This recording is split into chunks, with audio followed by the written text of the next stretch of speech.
যে ঠিক এই মুহূর্তে ক্যাম্পাসের যে পরিস্থিতি, সেই পরিস্থিতি নিয়ে আসলে আপনারা যারা সিনিয়র নেতারা আছেন তারা কোনো ধরনের পদক্ষেপ নিচ্ছেন কিনা? কারণ ইতোমধ্যে আসলে জামায়াত ইসলামের পক্ষ থেকে ক্ষোভ জানানো হয়েছে, ছাত্রদলকে হায়নার মতো লেলিয়ে দেওয়া হয়েছে, এরকম বক্তব্য এসেছে এবং সেই যুক্তিও তুলে ধরা হচ্ছে। আপনাদের দিক থেকে আসলে কোনো ধরনের পদক্ষেপ নিয়েছেন কিনা, কোনো বার্তা দেবেন কিনা আপনি? জি, আমি একাত্তর জার্নালকে ধন্যবাদ, দর্শক শ্রোতাদেরকে সশ্রদ্ধ সালাম, বিজ্ঞান আলোচনা শুভেচ্ছা। জি, আসলে আমি তো আলোচনা শুনলাম। এখন একটা জিনিস, ইসলামের সবচেয়ে বড় একটা নির্দেশনা আছে, মিথ্যা কথা বলা মহাপাপ। মিথ্যা বলা মহাপাপ। এরা অহরহ মিথ্যা কথা বলে। চিটাগাংয়ের একটা গুপ্ত শব্দকে কেন্দ্র করে চিটাগাংয়ের যে ঘটনাটা ঘটলো, তারপর আমার ঈশ্বরদীতে গতকাল যে ঘটনা ঘটানো হলো, জি, ঘটানোর পরে তারাই ঘটালো, তারা আমার অফিস ভাঙচুর করলো, তাইক্রমের ছবি ভাঙলো, আমার ছবি ভাঙলো, বোম মারলো, গুলি করলো পুলিশের সামনে। নারায়াত থাকবে আল্লাহ আকবার বলে, এটা ইসলামে কোথায় আছে? নারায়াত থাকবে আল্লাহ আকবার বলে একটা ছাত্র সংগঠন বা মুসলমানের উপর আক্রমণ করবে, কোথায় আছে? ইসলামের কোন জায়গায় লেখা আছে? যারা আক্রমণ করেছে তারা কি চিহ্নিত? একেবারে চিহ্নিত। তারা আচ্ছা, ওখানে ওই কলেজ ছাত্র শিবিরের প্রেসিডেন্ট, বিয়ে ছাত্রের প্রেসিডেন্ট, বুঝিয়ে পরে দেখেন নাই? সারা বাংলাদেশ সয়লাভ হয়ে গেছে কালকের ওই ঈশ্বরদের ঘটনা। আর এদিকে এদিকে ছাত্র দলের একজনের হাতে অস্ত্র, সেই ছবিও তো ভাইরাল হয়েছে, সেগুলো নিয়েও তো কথা বলা এখানে হচ্ছে। ছাত্রদের হাতে এক অস্ত্র, দেশীয় কি অস্ত্র, ওখানে তো একদম ওপেন অস্ত্র। আচ্ছা, ঈশ্বরদী যেটা ঘটনা করলো, কতক্ষণ ধরে অভিযোগ ভাঙছে, ছাত্রদের যেখানে বসছে সেখানে চেয়ার টেবিল এটা সে ভেঙে রাস্তা ছড়িয়ে দিয়েছে। এতে নৃশংস দেখে মানুষটাকে, এরা মানুষের এমন করতে পারে? এই অমানুষের দল এর আগে আবার আগ্রহীতে 74টা মোটরসাইকেল ভেঙে দিয়েছে, 74টা মানে গুনে গুনে। আমার অফিস ভেঙেছিল, পাশে হোটেল ভেঙেছিল, মাইকে ঘোষণা দিয়ে। আবার তারা আমার বিরুদ্ধে মিথ্যা মামলা দিল, আমাদের লোকজন মিথ্যা মামলা দিল। এদের কাজ হলো, এদের হলো প্রধান হলো মানুষের কতগুলি, এদের গণতন্ত্রে কতগুলি থাকেন না, মানুষের শিক্ষা, শান্তি, প্রগতি, শিক্ষা, ঐক্য, নানান ধরনের যে ছাত্র সংগঠন গুলো যে জি। এক একটা থাকে, এদের হলো, এদের কথা হলো, এদের মূল আদর্শ মিথ্যা কথা বলা, এদের মূল আদর্শ অন্যের বিরুদ্ধে গীবত গাওয়া, এদের নিজেদের কোনো কর্ম নেই। এটা আপনার, বলুক তো, হ্যাঁ, এটা আপনার যে আছে। বক্তব্যটা দিয়েছেন, আমি তো আমি বিরতিতে তাকে যাব। বলি, হ্যাঁ, আপনার আমি বলি, হ্যাঁ, আমার বলার শিক্ষা, জি, আমি বলি জি, যে তারা এই বাংলাদেশের জন্য কি করেছে তাদের নিজের লোক ছাড়া? তারা মহান স্বাধীনতা যুদ্ধের সময় সরাসরি মুক্তিযুদ্ধের বিরোধিতা করেছে, লক্ষ লক্ষ মানুষ হত্যা, আচ্ছা, তাদের আচ্ছা, হাত আমরা রয়েছে। আমরা আমরা ঠিক যারা এই মুহূর্তে ক্যাম্পাসে যা চলছে সেটা নিয়েই আলাপে থাকতে চাই। বোধহয় আমরা পাবো। হ্যাঁ, আপনি শুনছিলেন বিএনপি চেয়ারম্যানের উপদেষ্টা হাবিবুর রহমান হাবিব বলছিলেন, বেশ কিছু যুক্তি তুলে ধরছিলেন এবং সেই জায়গা থেকে নিশ্চয়ই আপনার কোনো বক্তব্য আছে একটু জানাবেন। এবং এটা আসলে অনেকেই জানতে চাইবেন, যেহেতু চিহ্নিত, অর্থাৎ যারা যে অভিযোগগুলো করছে, আপনি যেটা বললেন ছাত্রদলের একজন কর্মীর হাতে অস্ত্র রয়েছে, তিনি তো চিহ্নিত। আবার যদি এরকম হয় যে শিবিরের কিছু ছেলে এসে কিছু ছেলেরা ভাঙচুর চালাচ্ছে, সেই ছেলেরাও তো চিহ্নিত, তাহলে প্রত্যেকটি দল তাদের জায়গা থেকে নিশ্চয়ই সাংগঠনিক ব্যবস্থা নেওয়া উচিত। সেটা কেন হচ্ছে না? এখানে দেখুন, আপনাকে খেয়াল করতে হবে যে ঈশ্বরদীতে যে অভিযোগটা আমাদের সম্মানিত হাবিবুর রহমান হাবিব ভাই বলেছেন, এটি কি এরকম? অথচ এখানে ঈশ্বরদীতে একটি মিছিল পূর্ব নির্ধারিত ছাত্র শিবিরের পক্ষ থেকে চট্টগ্রাম সহ সারা দেশে যে নৈরাজ্য, সেই নৈরাজ্যের বিপরীতে একটি প্রোটেস্ট। তো সেই প্রতিবাদ মিছিলে ভূত পেতে পূর্ব পরিকল্পিত এবং এবং আরো কি ধ্বংস, কি বলে এটাকে, দুঃখজনক ঘটনা আছে যে এই উৎপেতে যে থাকা হবে, ছাত্র শিবিরকে মারা হবে, এগুলো ফেসবুকে আগে থেকে প্রচারণা করেছে। এই কথাগুলো কিন্তু পরবর্তীতে পাওয়া যাচ্ছে সোশ্যাল মিডিয়াতে। এবং আগে থেকে লাঠি সোঁটা নিয়ে অবস্থান করে এই যে উৎপেতে হামলা চালানো হলো। আর আমাদের হাবিব ভাই বলে ফেললেন এখানে যে একতরফা ভাবে কি বলে ভাঙচুর করেছে। বিষয়টি কি এরকম ছিল? এখানে যখন ছাত্র শিবিরের উপর হামলা চালানো হয়, তখন কি ছাত্র শিবিরের অধিকার নাই আত্মরক্ষার? এতে আপনি তো আগের যুগে চলে গেলেন, আবার আওয়ামী লীগের যুগে চলে গেলেন, যখন আওয়ামী লীগের যুগে ছাত্র শিবির এবং ছাত্র দলের কোনো মানবাধিকার ছিল না। তাদের উপর যখন তখন ছাত্রলীগ হামলা চালাতো, যখন তখন ধরে নিয়ে মেরে ফেলতো। আবরারকে ছাত্র শিবির হিসেবে আখ্যায়িত করে মেরে ফেলা হয়েছে, অথচ সে ছাত্র শিবিরের সদস্য বা কেউ ছিল না। এই বর্বর যুগে তো আমরা আর ফিরে যেতে চাচ্ছি না। আপনি যেমনটি বলেছেন যে দলের পক্ষ থেকে কোনো মেজার নেওয়া হবে কিনা, অবশ্যই নেওয়া হবে, এবং সেটি ছাত্র শিবির যদি দেখে যে তাদের দলের পক্ষ থেকে কোনো কেউ অতিরিক্ত কিছু করেছে, বাড়াবাড়ি কিছু করেছে, তাহলে তাদের পক্ষ থেকে, আমি ছাত্র শিবিরের সভাপতি ছিলাম, আমরা সেই ব্যবস্থাগুলো নিয়েছি। কিন্তু বিএনপি দেখাক তাদের ব্যাপারে কি ব্যবস্থা নিয়েছে এবং ছাত্রদল দেখাক কি ব্যবস্থা নিয়েছে। বরঞ্চ গতকালকে ছাত্রদল সভাপতি ঢাকা বিশ্ববিদ্যালয়ে উপস্থিত হয়ে প্রাথমিকভাবে কিছু ভালো পদক্ষেপ, ভালো কথাবার্তা বললেও পরবর্তীতে এই মব যেটি করা হয়েছে শাহবাগ থানায়, সেটির এগেইনস্টে তো তিনি কোনো পদক্ষেপ নেন নাই, কিছু বলেন নাই। এটি একটি আশ্চর্যের ব্যাপার এবং মর্মান্তিক ব্যাপার যে সংসদে মাননীয় স্বরাষ্ট্রমন্ত্রী মবের এগেইনস্টে বিরাট ঘোষণা দিয়ে দিচ্ছেন, বারবার তিনি বলছেন যে মবের বিরুদ্ধে অবস্থান নেওয়া হবে, অথচ গতকাল অত্যন্ত দুঃখজনক ভাবে শাহবাগ থানায় সেই মবের ঘটনাটি ঘটলো। এভাবে বৈপরীত্য বা দুই ধরনের কথাবার্তা যদি আমরা সংসদে দেখি, বাইরে দেখি, তাহলে তো আমরা দেশ নিয়ে খুব শঙ্কার মধ্যে পড়ে যাচ্ছি। হ্যাঁ, আপনি আসলে খুব গুছিয়ে খুব স্পষ্ট করে বললেন। আমি সিরাজুল ইসলাম আপনার কাছে আসতে চাই। আপনি হাবিবুর রহমান হাবিবের কথাও শুনলেন, রাশেদুল ইসলাম রাশেদের কথাও শুনলেন, যে যার জায়গা থেকে অপোজিশনকে আসলে দোষারোপ করছেন, নিজেদের জায়গা নিয়েও তারা কথা বললেন। আপনি আসলে কি দেখছেন? না, এখানে আমি যে বিষয়টা দেখি সেটা হচ্ছে যে এই আলোচনার সাকুল্যে যে কথা বলা যায় জি, সেটা হচ্ছে যে জামাত ইসলাম তো ইসলামের কথা বলেন, রাশেদ ভাই যারা ওনারা তো ইসলাম প্রতিষ্ঠার কথা বলেন। তাই ইসলাম প্রতিষ্ঠার কথা বলতে গেলে তো ওই কথা চলে আসে যে আমাদের নবীজির, আমরা প্রত্যেকটা জায়গায় নবীজির আচরণটা কেমন ছিল, এই প্রসঙ্গে নবীজির কি আচরণ হতে পারতো বা নবীজির দিক নির্দেশনা কি, এরকম একটা প্রশ্ন তো থাকে একদম। তো আপনি চাইলে প্রশ্ন রাশেদ ভাইয়ের কাছে আমি এই জায়গা থেকেই বলতে চাই, একটা প্রশ্ন করি যে যেমন আপনি প্রথম প্রশ্ন যেটা বলেছিলেন যে হায়েনার মতো লেলিয়ে দিয়েছে সরকার, উনি রাশেদ ভাই বললেন যে প্রধানমন্ত্রী তারেক রহমানের একটা বক্তব্যের পরিপ্রেক্ষিতে কি এই হায়েনার মতো লেলিয়ে দেয় কথাটা বলতে পারে না, এই বললেন। এটা কি খুব যুক্তিযুক্ত হলো? আমি তা বলিনি। আচ্ছা, আমি কিন্তু তা বলিনি যে একজনের বক্তব্যের এগেইনস্টে আরেকজনের এই বক্তব্য দিতে পারে। আমি বলেছি যে আমাদের দেশে এই বক্তব্যের যে কালচার চলছে, এগুলো অবশ্যই সংযত হওয়া দরকার। আমি মনে করি, ব্যক্তিগতভাবে আমিও মনে করি যে আমার দলের প্রধান বা দলের সেকেন্ড প্রধান যদি এরকম কোনো বক্তব্য দেন, তাহলে সেটি অবশ্যই খতিয়ে দেখা দরকার এবং দলকে অবশ্যই এগুলো নিয়ে পরস্পরের মধ্যে আত্মসমালোচনা করতে হবে। বাট আমি মনে করি যে বক্তব্যগুলোকে যদি আপনি খণ্ডিত করে শব্দ দিয়ে বিশ্লেষণ করে শুধুমাত্র উদ্যোগ নিতে যান বা সিদ্ধান্ত নিতে যান, তাহলে এটি ইনজাস্টিস হবে। আপনাকে পুরো ঘটনাটির এগেইনস্টে মূল্যায়ন করতে হবে। না না না, রাশেদ ভাই আমি একটু বলি, আমি বলেছি যে কি কি বাধা সৃষ্টি করতে পারে আপনাকে ক্লিয়ার করে বলতে হবে। ইসলামের ম্যানার্স গুলো আমাদেরকে সামনে নিয়ে এসে হাজির করতে হবে। এরকম বলতে পারে কি পারে না, সেগুলোর ইসলামী ব্যাখ্যা কি, সেটা আমাদের সামনে নিয়ে আসতে হবে। আচ্ছা, এবার সিরাজুল ইসলাম যদি। না, আমি যেটা বলতে চাইছিলাম সেটা হচ্ছে যে খণ্ডিত বক্তব্যের কিছু নেই। জামাত ইসলামের সেক্রেটারি জেনারেল মিয়া গোলাম পরোয়ার সাহেব তিনি যে বক্তব্য দিয়েছেন যে ছাত্র দলকে হায়নার মতো লেলিয়ে দিয়েছে, এই একটা সেন্টেন্স তো যথেষ্ট, এর তো খণ্ডিত অংশ কিছু নেই। এটা একটা কমপ্লিট সেন্টেন্স এবং এই কমপ্লিট সেন্টেন্সের ভিতরে মূল শব্দ যেটা সেটা হচ্ছে হায়নার মতো লেলিয়ে। কিন্তু এটা রাশেদুল ইসলাম রাশেদ শুরু থেকে যেটা বলার চেষ্টা করছেন, যেটা বলার চেষ্টা করছেন যে ছাত্র দলের তাদের দিক থেকে এই বক্তব্যটা, যে ছাত্র দলের যে আচরণ সেটা অনেকটা হায়নার সাথে মিল পাওয়া যাচ্ছে, যেটা তারা তাদের জায়গা থেকে এই যুক্তিটা দিলেন আর কি। না, এই বক্তব্যটাও এক ধরনের আপত্তিকর বক্তব্য।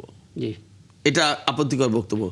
তার আগে আমি যদি একটু প্রশ্ন করি, এই যে জুবাইর হামলার শিকার হয়েছে, সেই জুবাইরের একটা ভিডিও ফুটেজ আছে তো, যে কুত্তার মতো পিটানো হবে, বিসমিল্লাহ বলে শুরু করা হবে, সদাকুল্লাহ আলী বলে শেষ করা হবে। এই বক্তব্যটা কি গ্রহণযোগ্য? এটা একজন শিবিরের কর্মী যিনি যারা ইসলামের কথা বলে, এটা কি গ্রহণযোগ্য কথা? আচ্ছা, এখানে রাশেদুল ইসলাম রাশেদ, আপনি নিজে শিবিরের সভাপতি ছিলেন এবং আমরা যখন ডাকসু ইলেকশন কিংবা জাকসু ইলেকশনের আগে আমি নিজে শো করেছি, প্রত্যেকটা ভিপি ক্যান্ডিডেট যারা ছিল তাদের সঙ্গে কথা বলেছি। শিবির সমর্থিত প্যানেলে যিনি ছিলেন সাদিক কায়েমের কথা বলতে পারি, সেই সময় যখন প্রার্থী হিসেবে ছিলেন খুব চমৎকার করে গুছিয়ে ইনফরমেটিভ কথাবার্তা বলেছিলেন।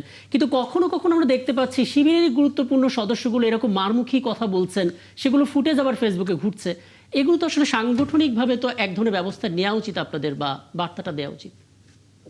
এখানে সাংগঠনিক ব্যবস্থা অবশ্যই নেওয়া হয়। এবং কি বলে এটাকে, আমাদের তো ফেসবুকে তো ঘটনা হচ্ছে যে দেখা যাচ্ছে যে অনেক আগের অনেক বক্তব্যগুলোকে কাট করে প্রচার করা হয়, হয়তো দেখা যাচ্ছে যে আগে ব্যবস্থা নেওয়া হয়েছে, এখন তিনি বলছেন না, এরকম হচ্ছে আর কি। বাট আমি মনে করি যে অবশ্যই প্রত্যেককেই শালীন বক্তব্য দেওয়া উচিত, কথাবার্তার ক্ষেত্রে অবশ্যই মার্জিত কথা বলতে হবে, এবং এই সব কিছুর এগেনস্টে অবশ্যই সাংগঠনিক ব্যবস্থাও নিতে হবে। বাট আমি আবারও কিন্তু একটা কথাই বলছি আর কি, আমরা যে যাই বলি না কেন, যে যেভাবেই ভাষা প্রয়োগ করি না কেন, আগে খেয়াল করতে হবে তাকে সেই জায়গায় যেতে পরিবেশ তৈরি করে দিচ্ছে কে, এরকম উত্তেজিত হতে তাকে কে বাধ্য করছে, সেই বিষয়টিও কিন্তু দেখতে হবে। একতরফা ভাবে আমি আপনাকে যদি গালিগালাজ করি, তো আপনি তো অনেক সময় বিরক্ত হয়ে যেতে পারেন। এই ঘটনাটি কিন্তু অনেক সময় ঘটছে। আমি আবারও আত্মপক্ষ সমর্থন করে বলছি যে ছাত্র শিবিরকে মারা জায়েজ, ছাত্র শিবিরকে যখন তখন পেলেই খুন করা জায়েজ, এই জায়গা থেকে যদি বাংলাদেশ না ফিরতে পারে, তাহলে আমাদের দেশকে অস্থিতিশীল করার জন্য বিগত দিনে ছাত্রলীগ ভূমিকা রেখেছে, আওয়ামী লীগ ভূমিকা রেখেছে। আমি বলতে বাধ্য হচ্ছি এখন নতুন করে বিএনপি, ছাত্রদল সহ তারা একসাথে যৌথভাবে ভূমিকা রাখার উদ্যোগ নিচ্ছে, এটুকুই আমি বলবো। শাহজাহান ইসলাম। না, এই আমি একটু বলি রাশিদ ভাইকে যে আপনি তো এখন বলতে বাধ্য হচ্ছেন, আসলে তো নির্বাচনের আগে থেকেই কতগুলো কথা বলা হচ্ছে যে বিএনপি ভারতের হাতে দেশ তুলে দেবে, দিল্লি না ঢাকা, ঢাকা ঢাকা, এই যে স্লোগান দিচ্ছেন, তার মানে কি বিএনপি মনে হচ্ছে যেন বাংলাদেশটাকে ভারতের হাতে তুলে দিয়েছে। এই যে স্বরাষ্ট্রমন্ত্রী, বর্তমানে স্বরাষ্ট্রমন্ত্রী, তার নামের আগে কি লাগানো হয়েছে, শিলং সালাউদ্দিন, রয়ের এজেন্ট। বিএনপির মহাসচিবকে কি বলে, সবাই বলছে, মোটামুটি সাংগঠনিক ভাবে বলছে, এইগুলো কি ঠিক হচ্ছে? এটা কেন? এগুলো আসলে তদন্ত সাপেক্ষ, এবং এখানে আসলে ওনার জায়গা থেকে এই ব্যাখ্যা দেওয়াটাও কঠিন, কারণ অনেক কিছু আছে সামাজিক যোগাযোগ মাধ্যমে, কে যে কোন মন্তব্য করেছে, মানে এটা আসলে খুঁজে পাওয়াটাও মুশকিল। আমরা সাম্প্রতিক সময় যেটা দেখলাম, আপনি তো গতকালকে দেখলেনই যে একটা ফটোকার্ড, যেটা সম্পূর্ণ ভুয়া, ভিত্তিহীন একটা ফটোকার্ডকে সামনে নিয়ে এসে আমরা কখনো কল্পনা করতে পারিনি এই টাইপের কথাবার্তা। সেক্ষেত্রে রাশিদুল ইসলাম রাশেদ, আমরা কখনো আলাপের মধ্যে তৃতীয় কোনো পক্ষকে কেন টানছি না? আমরা বলছি না কেন যে মাঝখান থেকে কেন আমরা তো বলেছি এটা, এই ফটোকার্ড গুলো তৈরি করেছে বিগত ফ্যাসিস্টের দোসররা দেশ অস্থিতিশীল পরিস্থিতি তৈরি করার জন্য। এরকম প্রধানমন্ত্রী সহ, প্রধানমন্ত্রী কন্যা, তিনি সম্মানিত মানুষ, এরকম সম্মানের জায়গায় এরকম নোংরা কুরুচিপূর্ণ অবস্থান তৈরি করার জন্য বিগত ফ্যাসিস্ট ভূমিকা রাখছে, এটা তো আমরা বলছি, বারবার বলছি। আচ্ছা, আমি একটু হাবিবুর রহমান হাবিবের কথা শুনতে রাকিব, আমি এখানে ছোট্ট একটু করে একটু বলি। রাশেদ ভাই, আপনি যেহেতু একজন এমপি এবং ছাত্র শিবিরের সভাপতি ছিলেন, দায়িত্বশীল ব্যক্তি, আমি ছোট্ট কয়েকটা তথ্য আমি আপনাকে দিই, আপনারা ভেতরে ভেতরে একটু যদি কাজ করেন, তাহলে আমার মনে হয় যে পরিস্থিতি বেটার করার জন্য, ডেভেলপ করার জন্য রোল প্লে করবে। সেটা হচ্ছে, একদম আমি পার্সোনালি কিছু লোকজনকে চিনি যারা ছাত্র শিবিরের সাথে বা জামাত ইসলামের সাথে জড়িত, একদম পার্সোনালি আমি চিনি। তাদের কাছ থেকে এমন কিছু বক্তব্য আসে, যেমন আপনি যে বলছেন যে প্রধানমন্ত্রী একজন সম্মানিত ব্যক্তি, অথচ আপনাদের শিবিরের কর্মীদের ভেতরে এতটা বেশি বিদ্বেষ, নোংরা কথাবার্তা এবং এত ঘৃণা প্রধানমন্ত্রী সম্পর্কে। খাম্বা তারেক বলে, মিস্টার 10% বলে, এবং মুসলেকা তারেক বলে। এই কথাগুলো আপনারা নিরসন করেন, আপনাদের দলীয় কর্মীদেরকে বলতে নিষেধ করেন। বাংলাদেশের পরিস্থিতি কিন্তু ভালোর দিকে যাচ্ছে না, এবং এই পরিস্থিতি নষ্ট করার জন্য নির্বাচনের আগে থেকে এই কথাগুলো বলা হচ্ছে, একদম মানে দলীয় ভাবে ঝাঁক বেঁধে শুরু করবে। আপনি দেখেন, এবং তাদের আরেকটু বলি রাশেদ ভাই, আমি আপনার জ্ঞাতার্থে জানাই, আপনি একটু প্লিজ বিষয়গুলো যদি আমলে নেন, আপনারাই লাভবান হবেন। কারণ আপনাদের সমস্ত আলোচনার পরে কি আপনাদের দিকে তীর ছুঁড়ে মানুষ এইভাবে, যে আপনারা তো ইসলামের কথা বলেন, আপনাদের কাছে এই আচরণ কেন?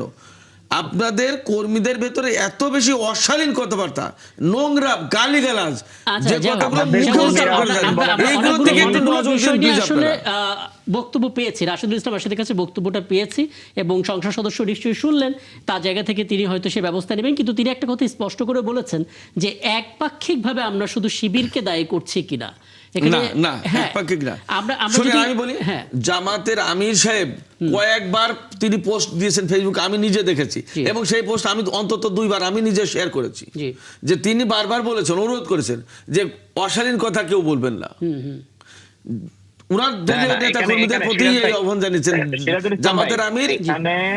একটু বলতে চাই, জামাতের আমির তার শুধুমাত্র দলীয় কর্মী নয়, সামগ্রিকভাবে ফেসবুকে যারা অ্যাক্টিভিটি চালান তাদের সবাইকে উদ্দেশ্য করেই মাঝে মধ্যে তিনি পোস্ট দেন। কিন্তু অর্থাৎ ফেসবুকে বোঝা যাচ্ছে না যে কে দলীয় কর্মী কে দলীয় কর্মী নয়, এবং অনেকে ফেক আইডি থেকে নানান ভাবে নাম চেঞ্জ করে তারা বিভিন্ন ভাবে পোস্ট দিয়ে থাকেন, ভিডিও করেন, কি বলে প্রাঙ্ক ভিডিও করেন, তারপর হচ্ছে রাশেদ যে ভাই, এআই দিয়ে আমি ভিডিও তৈরি একদম করেন। পার্সোনালি কিছু লোককে চিনি যাদের কাছ থেকে যে সমস্ত কথাবার্তা আসে, যে কি বলবো আমি। আচ্ছা, যাই হোক, যেই আপনি- যেই আপনি বক্তব্যগুলো আমাকে দিলেন একটু সেগুলো প্লিজ আপনারা এগুলো লিখে আপনারা পারেন, একটু আমরা সেগুলো দলীয়ভাবে বলতে পারবো ইনশাআল্লাহ। দলের ভিতরে বিষয়গুলো একটু পর্যালোচনা করলে আমার মনে হয় দিন শেষে আপনারাই লাভবান হবেন। কারণ আমি আগেই জি, জি, বলেছি, জি।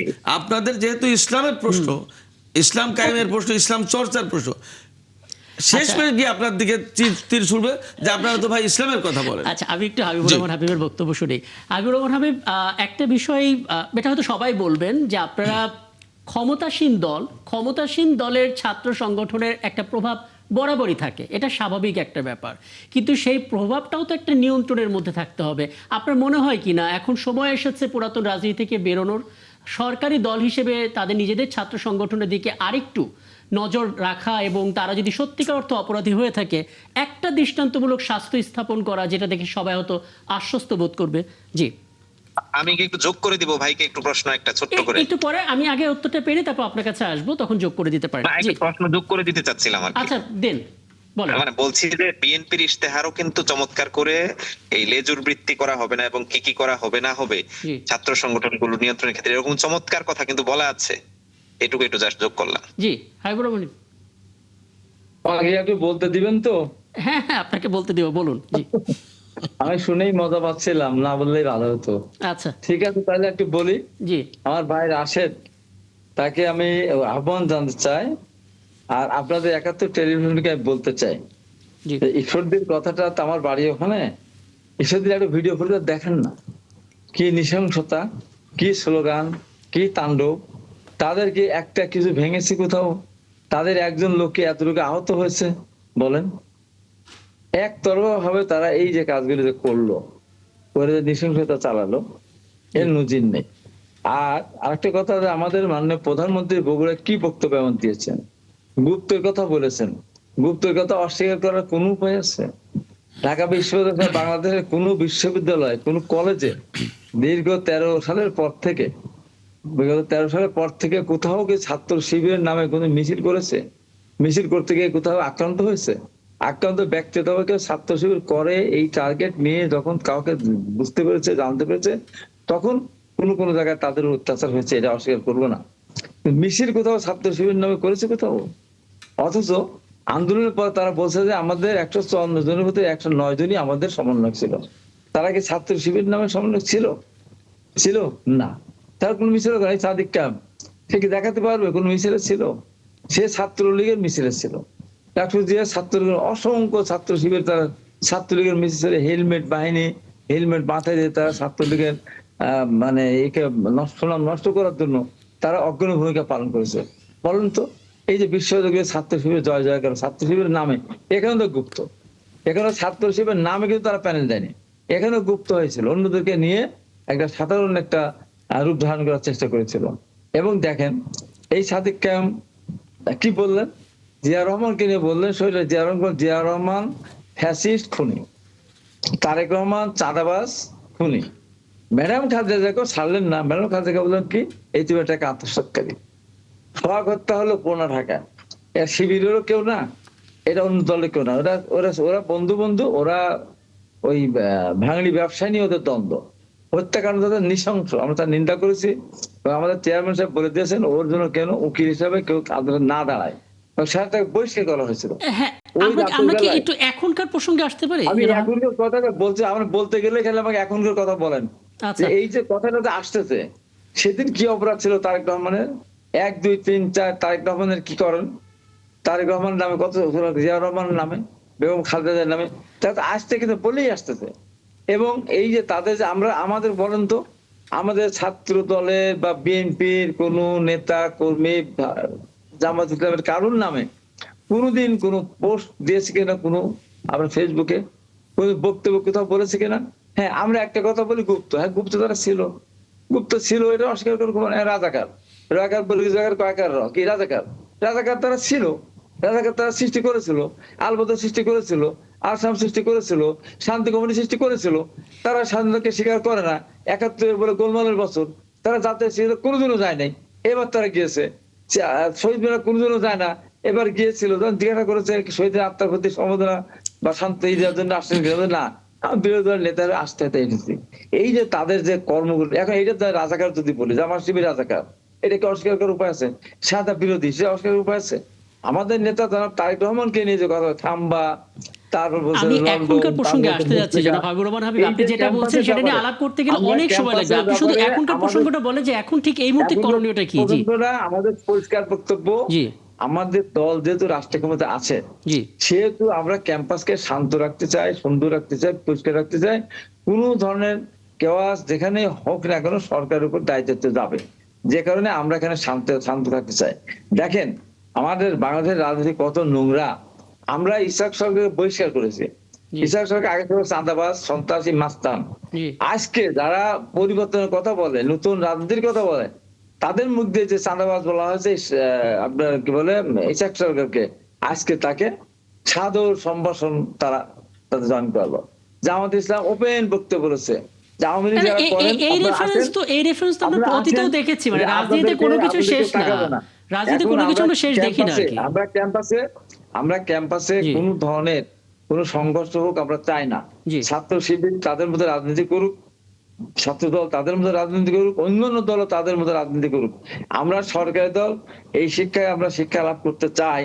বিএনপি ২বার ক্ষমতা জি হস্তান্তর করেছে, একবারও কিন্তু ক্যাম্পাস ছাড়া মানে ওই দেশ ছাড়া হয় না। হ্যাঁ হ্যাঁ হ্যাঁ আপনি স্পষ্ট করেছেন, আমি হ্যাঁ এই আলাপটা শেষ করব। আমি সব শেষ ছোট করে একটা মন্তব্য রাশেদুল ইসলাম রাশেদ আপনার কাছ থেকে নিয়ে নিতে চাই। সেটা হচ্ছে জি হাবিবুর রহমান হাবিব, আমাকে হ্যাঁ আমাকে শেষ বক্তব্য দিতে দেন, আমি বলি। আচ্ছা শেষ করুন জি। আমরা ওই কাজটা করতে চাই না। জি। আমরা দেখেছি ক্যাম্পাসে থাকতে না দিলে, ছাত্র দল ছাত্রীরা কাউকে থাকতে না দিলেও জি। শেষ পর্যন্ত ক্ষমতা ধরে রাখা যায় না। রাজনীতি আমরা ওইটা আমরা করতে চাই না। আমরা সবাইকে নিয়ে রাজনীতি করতে চাই, একটা সুন্দর বাংলাদেশ তারেক রহমান নেতৃত্বে আমরা করতে চাই। এই জন্য যত স্যাক্রিফাইস করা থাকে আমরা করবো।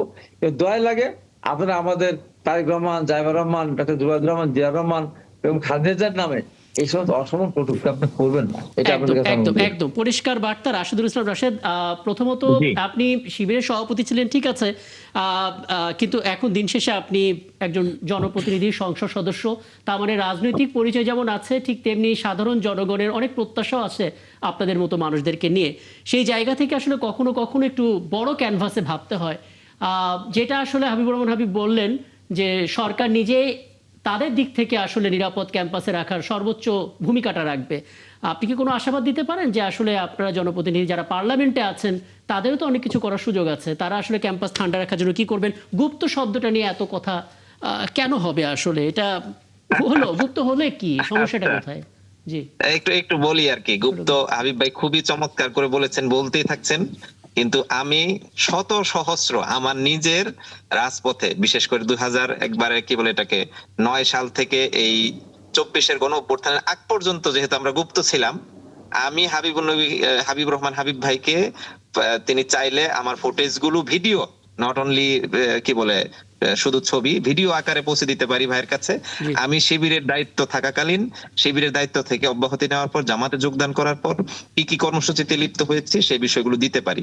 আমি আমার না শুধুমাত্র আমার দলের শত সহস্র না লাখ লাখ ফুটেজ আমি আপনার কাছে পৌঁছে দিতে পারি। আমার কাছে মনে হয় যে এগুলো নিয়ে আলোচনা করতে গেলে অনেক সময় লাগবে এবং প্রয়োজনও নাই তেমন। জামাত ইসলামীর ব্যাপারে যেরকম গুপ্তের আলোচনা আসতেছে, আমরা এরকম আবার হাজার হাজার উদাহরণ দিয়ে যদি বলি যে বিএনপির বিরুদ্ধে ওইরকম গুপ্তের উদাহরণ আছে, এইগুলো আসলে সাময়িক, এগুলোর কোনো ভিত্তিও নাই, এগুলোর আলোচনার কোনো ইম্প্যাক্ট নাই, বিশেষ করে খেয়াল করতে। এবং ভালো লেগেছে হাবিবুর রহমান হাবিব ভাই যেটা লাস্ট বলেছেন যে একটা পরিশীলিত ক্যাম্পাসে রাজনীতির ব্যবস্থা করতে হবে এবং দেশে একটা শান্তি শৃঙ্খল পরিবেশ না সৃষ্টি করলে আলটিমেটলি আমাদের জন্য সবচেয়ে বড় আশঙ্কার বিষয় হচ্ছে আমরা এরকম মাতামাতি দেখছি কিন্তু হয়তো এখানে অন্য কোনো ইস্যুস থাকতে পারে। দেখা যাচ্ছে যে আমাদের এগুলোকে সৃষ্টি করে দিয়ে কেউ ফায়দা লোটার জন্য উদ্যোগ নিচ্ছে। দেখা যাচ্ছে যে একদম। হয়তো বিগত ফেসিস্ট আসবে, অথবা দেখা যাচ্ছে যে এখন এই জ্বালানি তেল নিয়ে যে আলোচনাগুলো চলছে, বিদ্যুৎ ব্যাপক লোডশেডিং নিয়ে আলোচনাগুলো চলছে, এগুলোকে আড়াল করার জন্য এরকম আলোচনা কিন্তু হচ্ছে ফেসবুকে। তা জি। আমরা চাই না যে ফেসবুকের এই আলোচনাগুলো মেইন স্ট্রিমে আসুক, আমাদের দেশে একটা রিয়েলি একটা শান্তি শৃঙ্খল পরিবেশ আসুক। এবং আমরা যে দল এখন ট্রেজারিতে, যে দল এখন বিরোধী দলে, উভয় পক্ষই কিন্তু মূলত এই বিগত ফ্যাসিস্টের এই গুপ্তই বলেন আর যাই বলেন না কেন, এই সব কিছু থেকে বের হয়ে এসেই কিন্তু আমরা মূলত একটি চমৎকার রাজনৈতিক পরিবেশ সৃষ্টির জন্য চেষ্টা চালাচ্ছি। এবং দেখবেন যে সংসদে বলেন বা বাইরে বলেন, আমরা কিন্তু কখনোই একেবারে কি বলে এটাকে, দেশে একবারে মেরে ফেলবো, কেটে ফেলবো, এই টাইপের চিন্তাধারা নিয়ে আমরা বুঝতে পারছি। কেউই আসলে রাজনীতি করতে আপনাদের চাচ্ছি না। দুজনেরই বক্তব্যের শেষ অংশের জন্য সাধুবাদ, কিন্তু আমরা জানি না আসলে সকালটা কেমন হবে, সকালে আসলে কি ছবিটা আমরা দেখব, কিন্তু মানে ভালো কিছুই হবে সেই প্রত্যাশা নিয়ে অন্তত আজকের এই অংশের আলাপটা শেষ করলাম।